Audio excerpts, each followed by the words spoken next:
ఏపీలోని కాపు ఉద్యమకారులపై కుట్రలు ప్రారంభించింది కూటమి సర్కార్. కాపు ఉద్యమం కేసును తిరగదోడాలి అని నిర్ణయించింది. తునిలో జరిగిన రైలు దహనం కేసులో ముద్రగడ పద్మనాభం సహా పలువురు కాపు ఉద్యమకారులపై నమోదైన కేసులను రైల్వే కోర్టు కొట్టివేస్తూ తీర్పునిచ్చింది. దీంతో వైఎస్ జగన్ ప్రభుత్వ హయాంలో వారిపై ఉన్న కేసులని కొట్టివేశారు. తాజాగా తుని ఘటనలో కాపు ఉద్యమకారులపై మళ్లీ కేసులు తిరగదోడాలి అని చంద్రబాబు ప్రభుత్వం నిర్ణయించింది. ఈ మేరకు రైల్వే కోర్టు తీర్పుపై హైకోర్టులో అప్పీలుకు వెళ్లాలి అని పబ్లిక్ ప్రాసిక్యూటర్కు హోంశాఖ ఉత్తర్వులు జారీ చేసింది.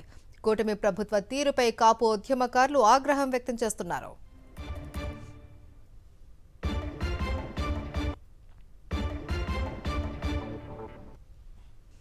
ఏపీలోని కాపు ఉద్యమకారులపై కుట్రలు ప్రారంభించింది కూటమి సర్కార్. కాపు ఉద్యమం కేసును తిరగదోడాలి అని నిర్ణయించింది. తునిలో జరిగిన రైలు దహనం కేసులో ముద్రగడ పద్మనాభం సహా పలువురు కాపు ఉద్యమకారులపై నమోదైన కేసులను రైల్వే కోర్టు కొట్టివేస్తూ తీర్పునిచ్చింది. దీంతో వైఎస్ జగన్ ప్రభుత్వ హయాంలో వారిపై ఉన్న కేసులని కొట్టివేశారు. తాజాగా తుని ఘటనలో కాపు ఉద్యమకారులపై మళ్లీ కేసులు తిరగదోడాలి అని చంద్రబాబు ప్రభుత్వం నిర్ణయించింది. ఈ మేరకు రైల్వే కోర్టు తీర్పుపై హైకోర్టులో అప్పీలుకు వెళ్లాలి అని పబ్లిక్ ప్రాసిక్యూటర్కు హోంశాఖ ఉత్తర్వులు జారీ చేసింది.